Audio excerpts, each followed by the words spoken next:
स्वागत है आप लोगों का इस वीडियो में। क्वेश्चन कह रहा है कि एक block of mass 5 KG is suspended from the end of A vertical spring. जैसा कि मैं डायग्राम भी बना चुका हूँ। एक ब्लॉक लटका हुआ है which is stretched by 10 centimetre under the load of the block. और ये ब्लॉक चूँकि मास वाला है तो इसके लटकने की वजह से ये स्प्रिंग अपने नेचुरल लेंथ से 10 सेंटीमीटर ज़्यादा खिंच गई है ना, जिसे मैंने एक्स नॉट से रिप्रेजेंट किया है। 10 सेंटीमीटर को आप मीटर में चेंज करोगे तो वो 0.1 मीटर हो जाएगा। फिर इसी इंस्टेंट पर यहाँ पर the block is given a sharp impulse from below so that it acquires an upward speed of 2 metre per second. ठीक है, तो टी इक्वल टू जीरो मैं इस इंस्टेंट को मान लेता हूँ जहाँ पर इम्पल्स दिया गया है ना। इम्पल्स से क्या होता है, चेंज इन मोमेंटम होता है। ठीक है, तो इम्पल्स देने की वजह से ये जो रेस्ट पे था अचानक इसके पास वेलोसिटी आ गई 2 मीटर पर सेकेंड ऊपर के डायरेक्शन में। ठीक है, तो और वो इम्पल्स फिर हट चुका है ना, ये लगातार कोई फोर्स नहीं लग रही, इंस्टेंटेनियस थी वो। तो क्वेश्चन पूछा गया how high will it rise, ये ब्लॉक कितना ऊपर राइज करेगा, है ना। तो मैं उसे एक्स से डिनोट किया हूँ और यही एक्स की वैल्यू हमें निकालनी है। ठीक है, तो देखिए ये वाला जो पोजीशन है ना, जहाँ पर है ना इम्पल्स प्रोवाइड किया, वहाँ पर ये मीन पोजीशन भी आप उसको कह सकते हैं या इक्विलिब्रियम पोजीशन। यहाँ पर बेसिकली नेट फोर्स जीरो होता है ना। इस इंस्टेंट पर यहाँ पर नेट फोर्स जीरो होता है इस मीन पोजीशन वाले पॉइंट पर। ठीक है, तो यहाँ पर आप देख सकते हो नीचे mg लग रही है और ऊपर क्या लग रही होगी, स्प्रिंग फोर्स लग रही होगी। स्प्रिंग फोर्स क्या होता है, k into x. X natural length से लिया जाता है, जो कि मैं यहाँ पर एक्स नॉट माना हूँ जिसको। ओके, तो यहाँ पर आप लिख सकते हो के x naught equal to m g. तो यहाँ से क्या आ जाएगा, के की वैल्यू आ जाएगी आपको m g by x naught. Clear ये चीज़। एम जी की वैल्यू कितनी हो जाएगी, 50 न्यूटन, है ना। 5 है और जी की वैल्यू आपको 10 लेना है। एक्स नॉट की वैल्यू कितनी दी गई है, 0.1 दी गई है। तो यहाँ से आप सॉल्व करोगे तो ये 500 आ गया और ऐसा यूनिट में आया, यानी न्यूटन पर मीटर। तो ये के की वैल्यू आपकी आ चुकी है। अब हम लोग को चूँकि निकालना क्या है, यहाँ पर x कितना ऊपर राइज करेगा, तो यहाँ पर फाइनली ये आके रुक ही जाएगा, तभी तो वो मैक्सिमम हुआ। ठीक है, और हमने क्या किया है, एनर्जी कंजर्वेशन का इक्वेशन लिखा है। क्यों, क्योंकि वर्क डन बाय कोई external force, non conservative force तो नहीं है, और जो कंजर्वेटिव फोर्स है स्प्रिंग और ग्रेविटी, उसको मैंने पोटेंशियल एनर्जी के चेंज के फॉर्म में लिख लिया है। ठीक है, आपने ये वाला फॉर्मूला देखा भी होगा, 9th में भी देखा होगा, K I plus U I equal to K F plus U F. अब देखिए मैंने एक अच्छी बात क्या की, पोटेंशियल एनर्जी को दो भाग में लिख लिया, ग्रेविटी की वजह से और स्प्रिंग की वजह से।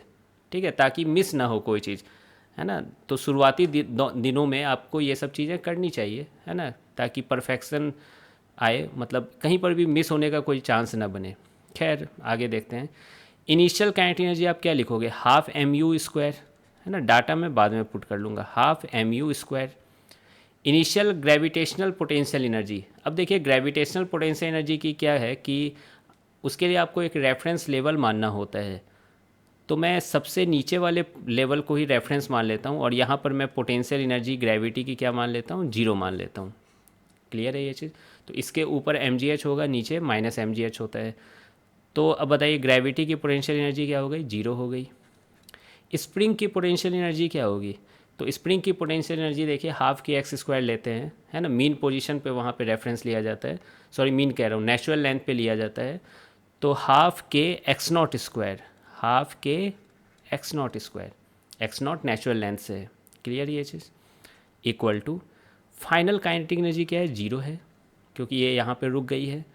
फिर देखिए ग्रेविटी और स्प्रिंग की है, तो ग्रेविटी की पोटेंशियल एनर्जी क्या हो जाएगी, एम जी एच, और एच की वैल्यू क्या है, एक्स है ना। यहीं पर जीरो माना है, यहाँ से ऊपर एक्स है, प्लस में है, कोई दिक्कत। अब यहाँ पर स्प्रिंग की पोटेंशियल एनर्जी लिखनी है, वो क्या होती है, हाफ के, और यहाँ जो एक्स होती है वो क्या होती है, नेचुरल लेंथ से होती है। ठीक है, तो नेचुरल लेंथ वाला तो ये वाला लाइन है।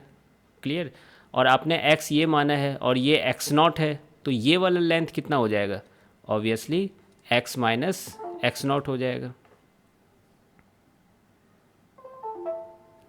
X minus x not. एक सेकेंड, ये क्या हो गया,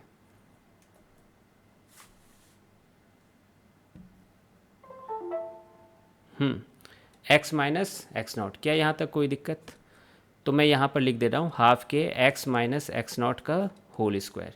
अब बस इसमें केयरफुली इसको सॉल्व करना है डाटा पुट करके। ठीक है, तो मैं चलिए डाटा पुट करता हूँ। हाफ मास की वैल्यू 5 kg, यू स्क्वायर कितना हो जाएगा, 2 का स्क्वायर 4 हो जाएगा। क्लियर।